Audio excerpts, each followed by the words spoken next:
The wagon stopped at the top of the rise, and Caleb Voss sat a long moment without climbing down, reading the Holt place the way another man reads a letter with bad news folded in.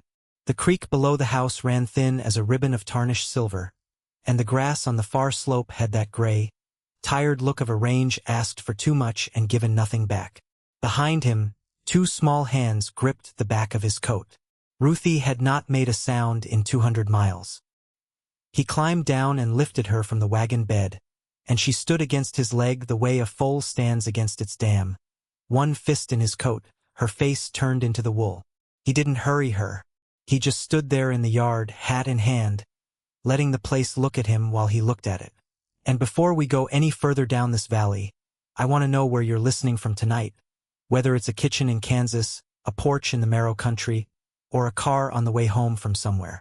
Tell me in the comments, because this is a story about the quiet ones, and the quiet ones are usually the ones worth listening to. The door of the house opened, and a woman came out onto the porch with a rifle in the crook of her arm, not pointed at him, but not resting easy either.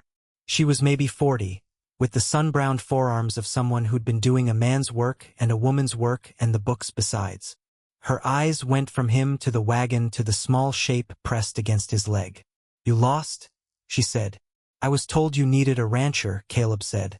She looked him over, the patched coat, the quiet, the child. "I need a hand that can stay. I don't need a man with a little girl who's going to be underfoot when the work gets hard." "She won't be underfoot," Caleb said. "She's quiet." The woman's mouth tightened, and something in her face softened a half-inch before she hardened it again. "Quiet's not the same as easy. I'm Maren Holt. This place has been in my family 100 years, and I aim to keep it that way. You want the job, it's board and a wage and no promises. You don't want it, the road's still warm." Caleb nodded once. "I'll take the job." He didn't ask about the rifle. He didn't ask why a woman ran the place alone. He walked his wagon around to the barn and unhitched the team, and Ruthie followed him the way a shadow follows a body, close and silent. And Maren Holt stood on her porch and watched them go, and she told herself she'd made a mistake the moment she said yes, because a man that quiet was either hiding something or carrying something, and she was too tired for either. The first thing Caleb did was not unpack. He walked the creek. He walked it from the house to the north fence and back, then a third time, stopping every few yards to crouch and study the bank, the gravel, the way the water, what was left of it, moved. Ruthie sat on the bank and watched him, and when he came back to her, he lifted her up and carried her to the house without saying what he'd seen. But that night, when Maren set 2 plates on the table and 1 small bowl, he told her. "That creek didn't dry up," he said. "It was cut." Maren's hand stopped over the stove. "Cut? There's a place up past the north line where the bank's been dug out and a wing wall run across it. Someone's been turning the water before it reaches your land. The bed's dry below it because the water's not coming through. It's been that way a while, you can read it in the gravel." Maren set the plate down slowly. "Wade Corrigan owns the land north of my line. He's been buying up the Marrow for 20 years, piece by piece. He's offered to buy this place 3 times. My father told him no, and I've told him no, and the creek's been failing ever since." "Then he's not buying," Caleb said. "He's waiting." Ruthie ate her soup without a sound, and when she finished she climbed into her father's lap and put her head against his chest. And Maren watched them and felt something she'd been careful not to feel for a long time. The next morning, Wade Corrigan came to the Holt place. He came in a black buggy with a matched pair, and he stepped down into the yard like a man stepping onto his own porch, unhurried, smooth, his boots polished and his hat clean. He was 60 if a day, with the soft hands of a man who'd stopped doing his own work years ago and the eyes of a man who'd never stopped wanting more. "I heard you hired a man," Corrigan said to Maren, and he looked at Caleb the way a man looks at a fence he intends to take down. "I hope he's a good one. A place like this needs all the help it can get." "He's a good one," Maren said. Corrigan smiled. "I'm sure. I came to make you one more offer, Maren. The bank's note comes due at first frost, and I know what that note looks like. I'll pay it off and I'll give you a fair price for the place on top of it, and you can walk away with something in your pocket instead of a dry creek and a tired herd. It's the kind of offer a sensible woman takes." "My father said no to you," Maren said. "So do I." Corrigan's smile didn't move, but something behind it did. Your father's dead, Maren. The creek's dry. The notes do. You can't run this place on pride. He climbed back into his buggy, and before he drove off he looked at Caleb once more. You're new here, so I'll give you some free advice. In the marrow, water follows the money. And the money's with me. Caleb said nothing. He stood in the yard, hat in hand, and watched the buggy go, and Ruthie came out and stood against his leg and watched it too, and neither of them said a word. That evening, the creek stopped running altogether. Caleb walked down to the bank with Ruthie's hand in his, and they stood on the dry gravel where the water had been, the only sound the wind in the dry grass. And Caleb Voss, who had come to a place that needed a rancher, stood looking at the empty bed of a creek that had been cut, and he knew, the way a man knows the weather in his bones, exactly what he'd been hired to fight. The easy door opened on the third day. A letter came to the Holt place, addressed to Caleb Voss in care of the general store, and Silas Grubb, who ran the store and weighed his words the way he weighed his flour, slow and honest, brought it out himself. It was from an outfit up in the high country, a big spread called the 2 Rivers, offering Caleb the foreman's job. Good pay. A house with a stove and a roof that didn't leak. A schoolhouse 3 miles down the road where a girl could learn her letters. The letter had been waiting for him at the last place he'd worked, forwarded on, and it meant that somewhere in the world there was a safe door he could walk through with his daughter, and never fight another man's fight again. Caleb read it twice. Then he folded it and put it in his coat pocket, and he didn't mention it to anyone. Instead, he went to work. He worked the way water works. Not loud, not fast, but constant. And the people of the Holt place began to notice without quite knowing they were noticing. He mended the fence along the north line where Corrigan's men had let it sag, 1 post at a time, without being asked. He walked the range with old Amos Pyle, who'd worked for Maren's father 40 years and whistled through his teeth when he was worried, which was most of the time now. You're wasting your time on that fence, Amos said. Place is done. Creek's dry, notes due, and Corrigan's got the bank in his pocket. You're mending a fence on a grave. A fence gets mended 1 post at a time, Caleb said. Nobody sees the mending. They only see it holds. Amos stopped whistling. He looked at Caleb for a long moment, and then he looked away and he didn't say anything else about the fence. In town, the whispers started. Delphine Rook, who ran the post office and straightened the letters on her counter when she was uncomfortable, told anyone who'd listen that the new man at the Holt place had a little girl who never spoke a word, and that a child that's silent was either a sign of something wrong or something worse. Silas Grubb told her to hush, that a man's child was a man's business, but the whispers went around the marrow anyway, the way they always do, and by week's end half the town had decided Caleb Voss was either a runaway, a coward, or a man with something to hide. Caleb heard them. He'd heard them before in the last town and the one before that.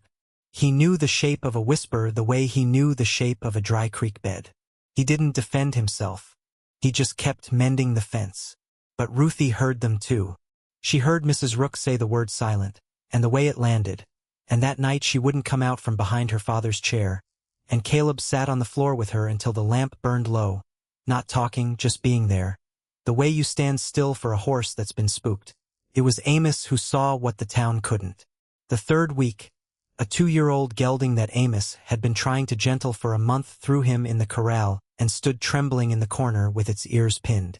Caleb climbed the fence and walked into the corral, carrying no rope and no whip. He just stood in the middle of the pen, a long way off, and he waited. The gelding watched him. Caleb didn't move. The gelding took a step. Caleb still didn't move. And after a long while, a long, patient, still while, the gelding walked up to him and put its nose in his hand, and Caleb ran his palm down its neck the way you'd smooth a crease out of a good shirt. Amos watched from the fence, and he didn't whistle. He just said, "Lo, well, I'll be damned." That evening, Maren came out to the barn where Caleb was checking the water trough, the last one that still held anything, and she stood in the doorway with her arms crossed, not looking at him. "I heard what you did with the gelding," she said. "He's a good horse. He just needed somebody to wait." Maren was quiet a moment. "My father used to say that about this place, that it just needed somebody to wait on it. He waited on it his whole life, and it never paid him back." "Paid him," Caleb said. "Still here." Maren looked at him then, really looked, and something in her face shifted, the way a shadow shifts when the sun moves. You've been here 3 weeks and you haven't asked me once why I'm running this place alone. Everybody else in the marrow has asked me, most of them with a price attached. I figure you'll tell me if you want me to know, Caleb said. Maren's jaw worked. She looked down at her hands, at the calluses, at the work in them. My father died in the spring. He was out checking the north fence and his heart gave out, and he was gone before anyone found him. I came home from the city to bury him, and I stayed because the place was all I had left of him, and because I'd told him on his deathbed I'd keep it. Everybody told me I couldn't. The bank, the town, Corrigan, they all told me a woman can't run a ranch, that I should sell and take the money and go back to the city where I belonged. And I've been proving them wrong for 6 months. And I'm so tired, Caleb. I'm so tired I don't know if I'm holding this place up or it's holding me up. She said it fast, like water over a dam, then stopped, and the barn was very quiet. Caleb didn't say anything for a long moment. Then he said, "You're holding it up, and you don't have to hold it alone." And that was the moment, though neither of them knew it, that the Holt place stopped being one woman's fight. The next day, the easy door closed. Corrigan came to town to the bank, and Mr. Hale, who polished his spectacles whenever he had to say something he didn't want to say, called Maren in and told her the note would not be extended. It would come due at first frost, as written, and if it wasn't paid, the bank would take the place and sell it to cover the debt. He didn't say who would buy it. He didn't have to. Maren came home white-faced and told Caleb, and Caleb stood in the yard a long time looking north, toward the cut in the creek, toward the water that was being turned away from a dying range. And here's the question I keep turning over, and I'll leave it with you the way it was left with him. When the easy door is open and the hard one is locked, what makes a person choose the hard one anyway? Because Caleb Voss had a letter in his coat that said he could walk away clean, take his daughter somewhere safe, and let the marrow fight its own fight. And he didn't. That night, he took the letter out of his pocket, and he fed it to the stove. The storm came in from the north on a wind that smelled of dry grass and smoke, and it did not bring rain. It brought fire. It started on the 3rd night after the bank meeting, out along the north line where the fence had been cut. Not by age, but by wire cutters, the ends clean and bright where a tool had snipped them. The fire took hold in the dry grass and ran before the wind, and by the time Amos smelled it and raised the shout, it had a head start of half a mile and it was running straight at the Holt place. Caleb was out of bed before the shout finished. He pulled on his boots and ran for the barn, and Ruthie was behind him like a shadow, and he turned and caught her by the shoulders. "Stay in the house," he said. "You stay in the house. You hear me?" Ruthie looked at him, and she didn't speak, but she nodded. And that nod was the hardest thing he'd ever taken from her, because he was leaving her and he didn't know if he was coming back. The fire was a wall of light on the north ridge. Caleb and Amos and Maren and the 2 hands fought it the old way, wet sacks and backfires, and a strip of plowed earth along the fence line where they turned the horses and dragged a harrow until the dust rose thick enough to choke. The wind kept shifting, and every time it shifted, the fire found a new way through, and Caleb kept moving, kept swinging, kept shouting orders in a voice nobody in the marrow had ever heard him use, because the quiet man was not quiet now. It was Amos who saw it first. "The creek," he shouted. "If we had the creek, we could hold the line." But the creek was dry. The creek had been cut. The only water in the marrow ran through Wade Corrigan's land, and Corrigan's men were standing on the ridge watching the fire run, watching the Holt place burn. Caleb made a choice then that cost him something he couldn't get back. He left the line and rode for Corrigan's place, and he rode hard, and he rode alone, and he went to the big house on the hill and he knocked on the door like a man asking for a favor he had no right to ask. Corrigan came to the door in his shirt sleeves, unhurried, and he looked at the smoke on the horizon, and then he looked at Caleb, and he smiled. "Fire's bad this time of year," Corrigan said. "I need your water," Caleb said. "Open the gate, let the creek run, and we can hold the line. The whole valley's at risk. Your grass, your herd, your fences. Let the water run and we all live." Corrigan looked at him a long moment. "I'll open the gate," he said, "on one condition. Maren signs the deed tonight. I get the place and you get the water." The smoke was getting thicker. Caleb could smell his own range burning, could feel the heat on his face from a mile away. No, he said. Corrigan shrugged. Then the fire burns. And when it's done, I'll still own the marrow. I'll just own a little more of it, and a little sooner. Caleb stood on Corrigan's porch with the fire at his back and the deal in front of him, and he could feel the weight of it. The easy answer, the one that would save the range and lose the war. And he turned around and walked away, and he rode back into the smoke with nothing. But Maren had not been idle. While Caleb was gone, she had gone into her father's study, the room she'd been avoiding for 6 months because it still smelled of him, and she had opened the old desk, and she had found what her father had kept for 40 years. It was a ledger, not the bank ledger, but her father's own, kept in his hand, every page dated and every entry in ink. And in it, in the back, there was a map, a surveyor's map of the marrow, marked in her father's hand, with the creek drawn in blue and the water rights noted in the margin. And there, in the margin, in her father's careful writing, was the thing Corrigan had spent 20 years trying to bury. The Holt place held the senior water right to Marrow Creek. It had been granted to her great-grandfather before the territory was even a state. And there was a note, dated 30 years back, about a diversion on the North Line, a wing wall and a ditch, built by a man whose name Corrigan had bought and buried, turning the water before it reached the Holt place. Maren stood in her father's study with the ledger in her hands and the fire on the horizon, and she understood, all at once, what her father had known and what he had been waiting for. Someone to read it, someone to believe it, someone to use it. She came out of the house with the ledger under her arm, and she found Caleb at the line, black with smoke, and she held the ledger out to him. "Read it," she said. "He knew. My father knew the whole time.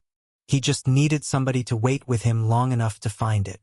The fire jumped the line then, and there was no time for reading, no time for anything but fighting, and they fought it through the night, Maren and Caleb and Amos in the hands, and Ruthie in the house with a wet cloth over her face, doing what she'd been told, being brave in the way a small girl can be brave, which is to say absolutely still and absolutely trusting.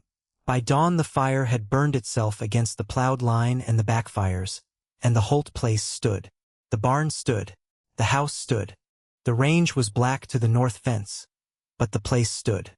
Caleb stood at the edge of the black with the ledger in his hands, and he opened it, and he read Maren's father's writing in the gray dawn light, and he saw the map, and he saw the margin, and he saw what it meant. And he looked north toward Corrigan's Hill, and he said low to no one in particular.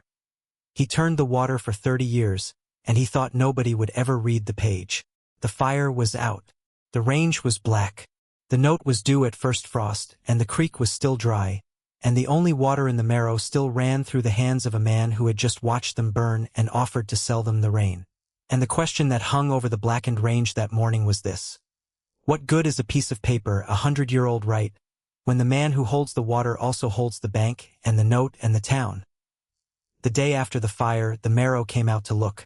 They came in wagons and on horseback, and they stood at the edge of the black and looked at the charred range and the standing house, and they didn't say much because there wasn't much to say.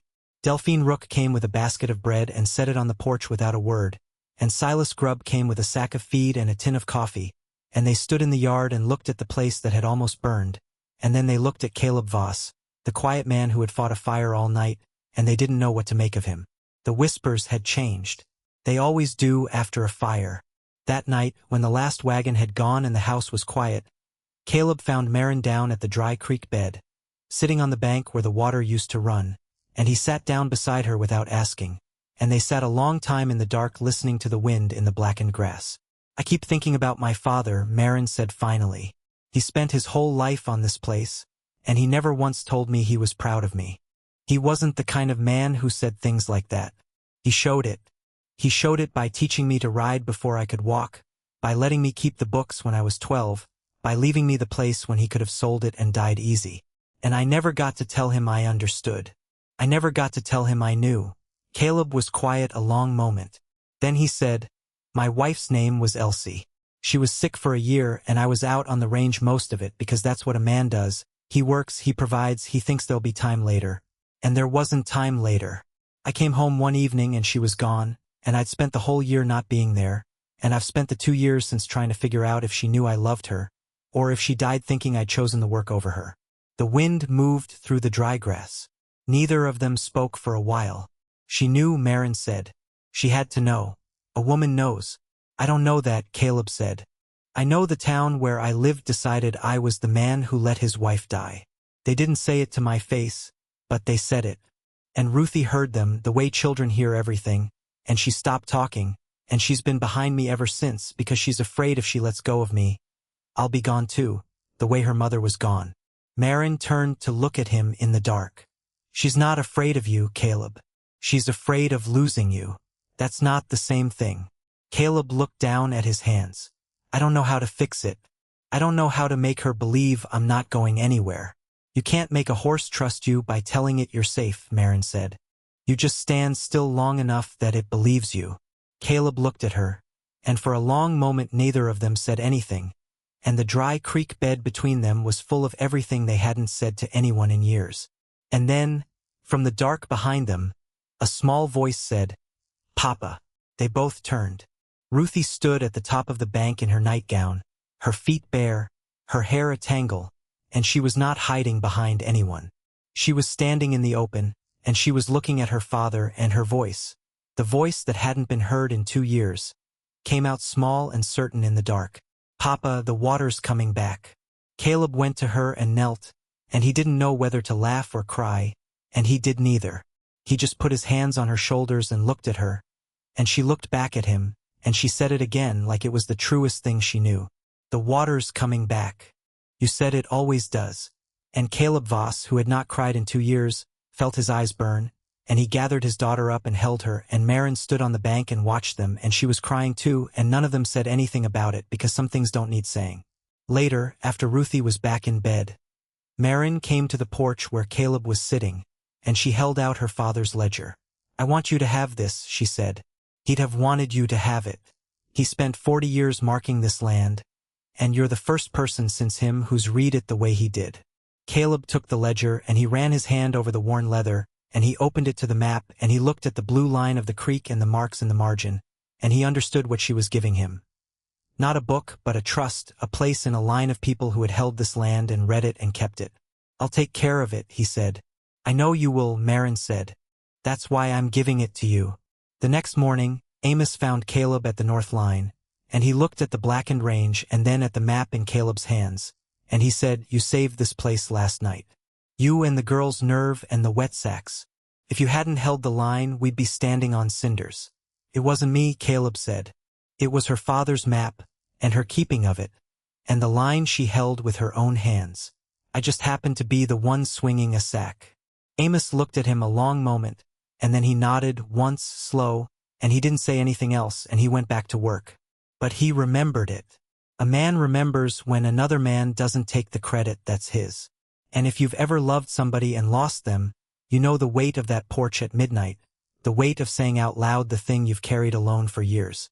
And if this story has found the place in you that remembers, that's why we're here. So if you're feeling it tonight, leave a like, and if you want to walk the next valley with us, subscribe. We'll be here, telling the quiet ones, the ones who keep standing still until the world believes them. The map led them to the old well. It was marked in Maren's father's hand, a small circle on the far side of the home pasture, where the ground rose toward the ridge and the grass had always stayed green even in the dry years. Well here never fails, noted in the margin. Caleb walked the ground the way he'd walked the creek on his first day, and he found it where the map said it would be, under a fallen cottonwood and 40 years of silt, and when they dug through the mud and the roots they found water. Clear, cold, running water, rising from a spring that Corrigan's dam had never touched, because it had never come from the creek at all. It came from the ground itself, from the deep places, from the water that was there before any man drew a line across the marrow. They opened the well and ran a trough, and the herd came down off the blackened range and drank. The thin, tired cattle that had been standing at the dry creek for weeks, waiting. And Caleb stood at the trough with his daughter's hand in his, watching the water run, and he said, Lo, it was here all along. It just needed somebody to find it. The word went out from the Holt place the way the creek used to run, steady then everywhere. Silas Grubb told the feed store. Delphine Rook told the post office. Too busy telling the story of the quiet man who'd found water where nobody thought there was any. The town came out to see the well and stood around the trough watching the water run, looking at the quiet man they'd whispered about. and saw a man who had read 100-year-old map and walked the ground until he found what it promised. And then Corrigan came. He came the way he always came, in the black buggy with the matched pair, and stepped down into the yard, and he looked at the trough and the water and the green grass spreading from it, and something in his face changed, the smooth, unhurried confidence cracking at the edges. "I see you found a puddle," Corrigan said. "It's not a puddle," Maren said. "It's a spring. It's been here 100 years. It was here before you, and it'll be here after." Corrigan smiled, but it was a thinner smile than before. "A spring doesn't pay a bank note, Maren. The note's due at first frost, and I own the bank, and when the note comes due, I'll own this place. You can water your cattle on a spring all you like. You'll be watering them for me." Maren didn't answer him. She went into the house and came back out with her father's ledger, open to the map, open to the margin. "You don't own the bank," she said. "You own a loan. And a loan is a piece of paper, and so is this. And this one is older than yours, and it's signed by the territory, and it says the water in Marrow Creek belongs to this place. The senior right granted to my great-grandfather before the state was drawn. You've been turning that water for 30 years, Wade. You built a wing wall and a ditch on the north line, and you buried the man who built it, and you thought nobody would ever read the page." Corrigan's face went still. "That's a story," he said. "You've got no proof." "I've got the surveyor's map," Maren said. "I've got my father's ledger, 40 years of entries. And I've got a county surveyor coming out on Tuesday to walk the line and read the water. You can call it a story if you want. But the story's got a date on it and a signature and the law on its side." The yard was very quiet. The cattle drank. The water ran. Corrigan looked at Maren, then at Caleb, then at the ledger, and something in him, something that had been holding him up for 30 years, seemed to go out of him the way water goes out of a broken vessel, slow and then all at once. "You'll never make this place pay," he said. But it was a smaller thing to say than he meant it to be. And that was when Ruthie Voss stepped out from behind her father. She walked out into the middle of the yard, in front of the buggy, in front of the man who owned half the marrow, and she looked up at him and said, in the voice that hadn't been heard in 2 years, the voice the whole town had whispered about, "My papa finds water. He listens to the ground. And the ground remembers him." The yard went silent. Delphine Rook put her hand over her mouth. Silas Grubb took off his hat. And Wade Corrigan stood in the middle of the Holt place, looking down at a small girl who had come out from behind her father to tell him the truth, and he had nothing to say. He climbed into his buggy and drove away, and he did not come back. The surveyor came on Tuesday, walked the line, read the water, and wrote it down in his book the way the law required. The diversion came down.